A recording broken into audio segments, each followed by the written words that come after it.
How do you see yourself in Christ?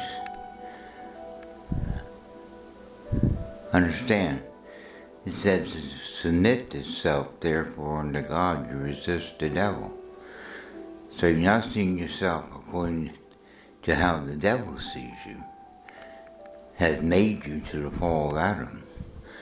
You've got to learn to see yourself in Christ, as the Father sees the Son, and in whom he is well pleased.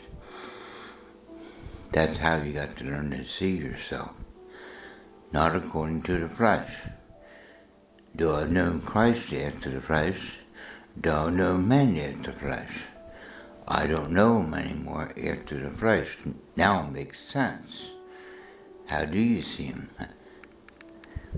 From the Father's perfect view, through the Son. He sees you through the Son for those in Christ. Step outside of that, and you're into yourself, and your opinions and the opinions of the world around you. So I expect from the world. That's what they can't see. Even the mind of Christ in their spirit, they can't see themselves in Christ. They see themselves after the flesh, some particular race, culture, secular or religious creed, or opinion of gender, and all these crazy pronouns and distortion of transgender. That's the world. You got to learn to see yourself in Christ, through the mind of Christ. That's the only mind that sees you in the proper. In your flesh, you have no righteousness. In your flesh, in me, that is, in my flesh, there is no good thing. In your flesh, you can seek to glorify yourself, or go to the other extreme and be constantly putting down yourself. You don't want either. You don't want the flesh, period. You want to be according to who you are in Christ. So continuing in this matter of seeing yourself in Christ, it says the just shall live by faith, not by sight.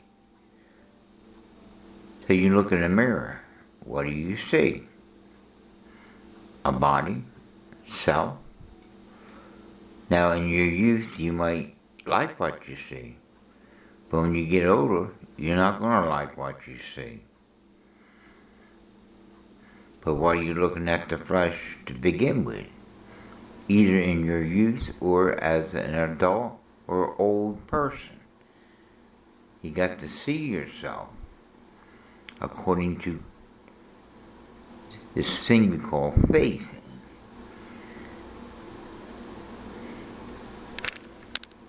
As always said, substance of things that you're hoping for, the evidence of things not seen.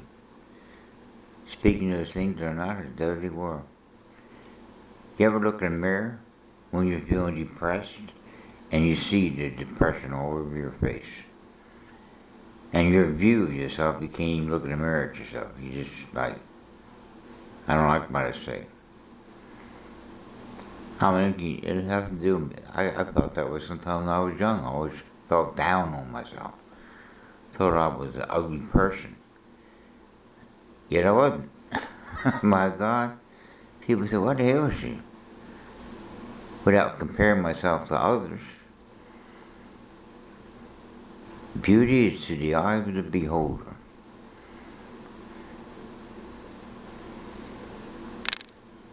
Moody Blues.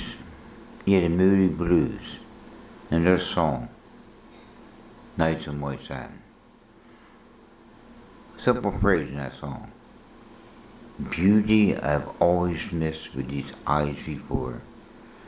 Just what the truth is, I can't say anymore. How do you see yourself? I mean, one day you can feel good about yourself, next day you feel bad about yourself.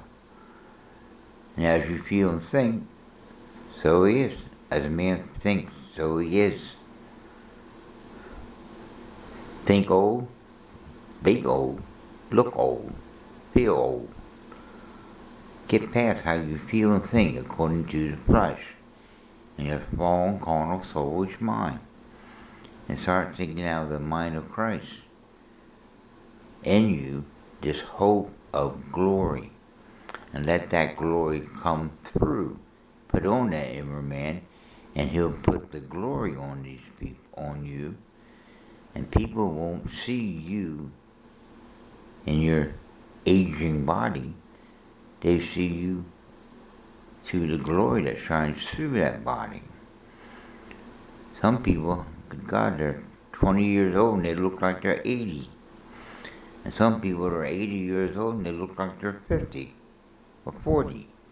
They don't look old at all.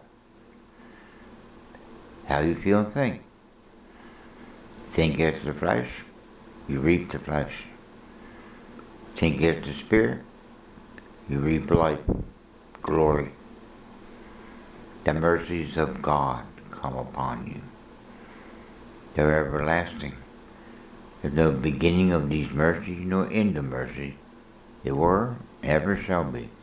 He's ever, never-ending, ever-continuing, increasing mercies of God. I beseech you, brethren, by the aforementioned mercies of God, that you present your bodies a living sacrifice, wholly acceptable to God, for this is your reasonable service. Don't be conformed to this world, but be ye transformed by the renewing of this mind. The better word there is the exchanging of this carnal mind and its views and feelings to the mind of your spirit that are eternal feelings and thoughts and views and perspective, and see yourself as the Father sees it, not after the flesh.